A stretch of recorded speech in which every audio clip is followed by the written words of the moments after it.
Hey, what is going on, Madden family? We are back again, and it is ups and downs, and it is week one. We're calling it week one. Last one we did was early release.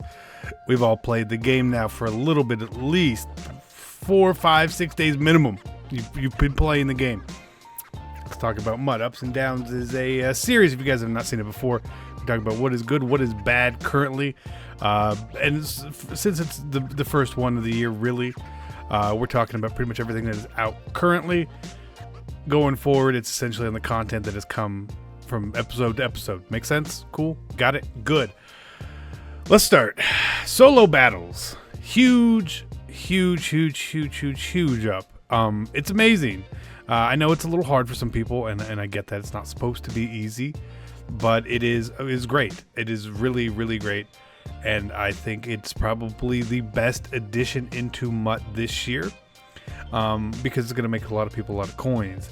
But there's a downside to it, is that anytime there is something like this that introduces a gigantic influx of coins into the market without people having to spend, it's gonna take a toll on the market. It's gonna take a toll on the market. I think it's gonna be what, like 45 to 50 million coins probably every week on the market now, which is what, 2 billion coins throughout the year. That's a lot of coins. That's a lot of new coins on the market. That's a lot. But solo battles, huge up. Solo challenges. Let's talk about these. Now, these Hall of Fame solo challenges, while they can save you coins and all that, it's kind of a down. The games are long. There's a daily one.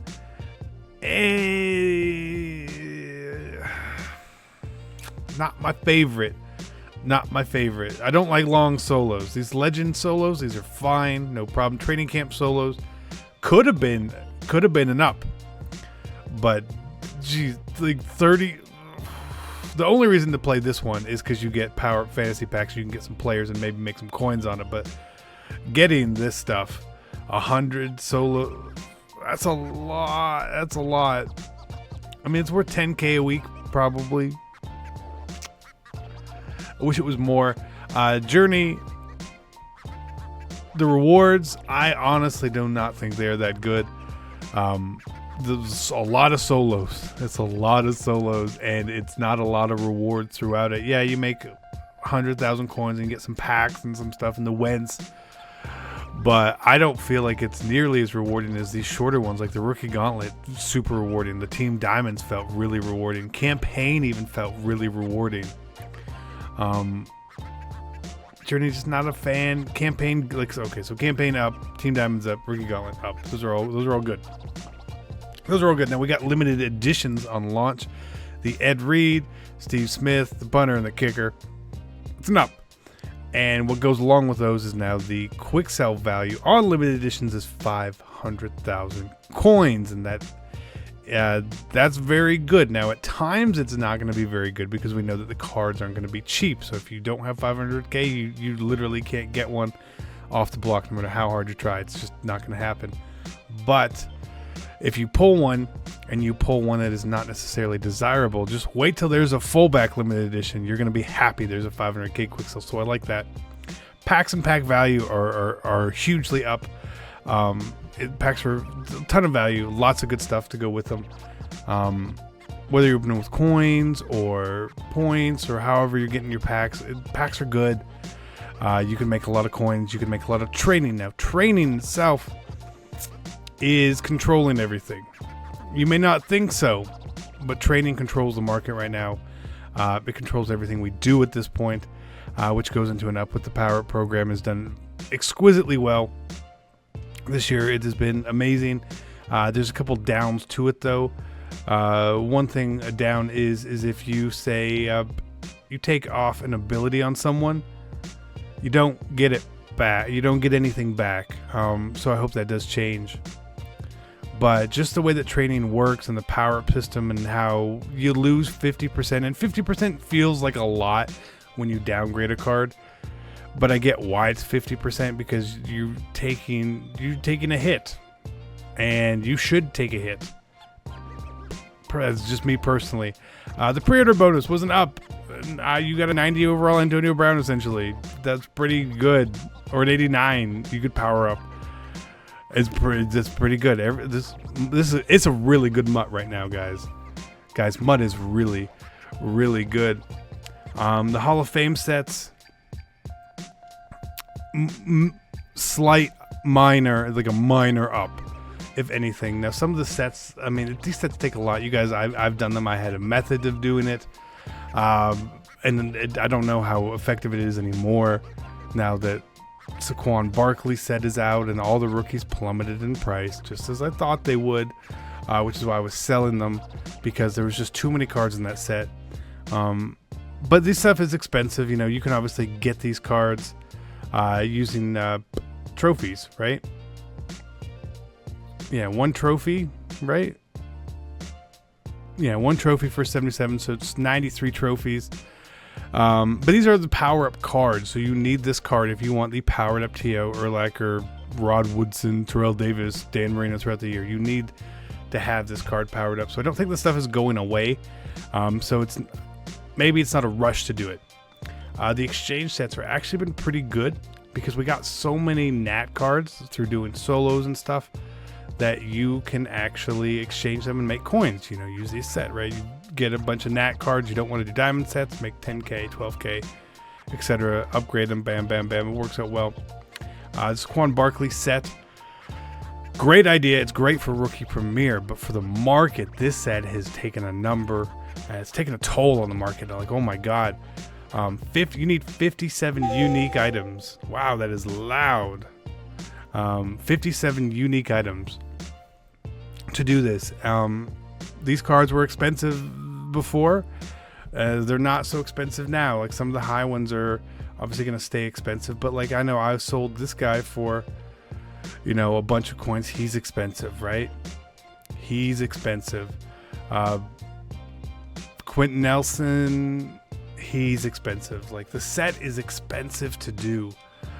But the problem is while there's a high ceiling on some of these cards, previously, all of these low cards were also expensive. They're all like 6K. So, it hurt. It hurt. And the top tier cards were also expensive as well. You know, like this Isaiah Wynn. You couldn't get rid of him fast enough for 6,500 the other day. So the market has taken a toll on these cards, the low cards, which means that the 70 to 74s and the 65 to 69s took a big hit as well. But overall, the set is good. It gives a lot of people a really good running back if you did Rookie Premier. And it's rewarding the legacy players. So I'm okay with that. The token sets. We are getting upgraded flashbacks, upgraded heavyweights. I don't know if it's weekly, but we already have. And maybe veterans tomorrow. Maybe. I don't know. They also added in the alternate playbooks. Very good. We also got new classic uniforms, which was very quietly done. That we got one new one. So if this is a thing and we keep getting this every week, that is amazing. Series trophies. All this stuff is pretty good. It's pretty good value for what it is. It is good. And trophies are easy to get. All this trophy stuff is good. We know that there's going to be a bunch of series. The legend selections have been absolutely amazing. Vic, Reggie White, Randy Moss, Champ Bailey, Steve Young, Bruce Smith, Sean. Like, guys, we couldn't have, I don't even know if we could have asked for a better set of launch legends, unless we got Barry Sanders and Bo Jackson as well. That's the only thing we're missing, is one of those two guys. Team Diamond sets. I think it's a bit of a down, because a lot of them, the cards you get out of them are very good. The diamond cards are very good.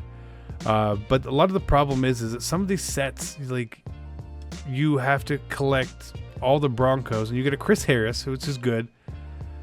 But, like,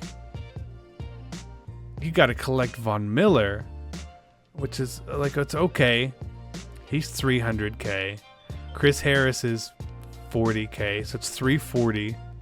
Demarius is 23, so it's 360. Emmanuel Sanders is 380. So you're talking 450K, and you get 17K back. Plus you get Chris Harris. Now, as the market changes, I think the sets will actually be pretty viable to do. But let's just go see what Chris Harris is on the block right now. So it's going to cost you about $450K to get Chris Harris. It's just one we picked for example. Just for example, and he sells for $420, which means that you're probably, if you sold the card for $420 right now, you're going to get $380 back, which means that it's $70K cheaper to just buy Chris Harris, unless you're getting the trophy and then you're going for running lot. And if you're going for running lot, you don't give a about coins because you've got a bunch. Gauntlet sets were fine. Loyalty stuff was good too. It's been a really, really good MUT. I hope it continues. I hope that the market stays good and has value. That's a very important thing to me to make MUT great. And we're at that point right now. How long it stays here, I don't know. Things are going to get expensive in my opinion, because what happens with an influx of coins is it means people are spending it. And when people spend it, they're buying stuff, and they may, instead of buying that Julio Jones for $250K like they normally would have, they see it for $300. I got the coins, so now Julio's price is up. That's how the market works, and that's how it's gonna work. But this was ups and downs. I hope you guys enjoyed it. We'll be back next week for some more. I'm CC, and I'm out. Peace.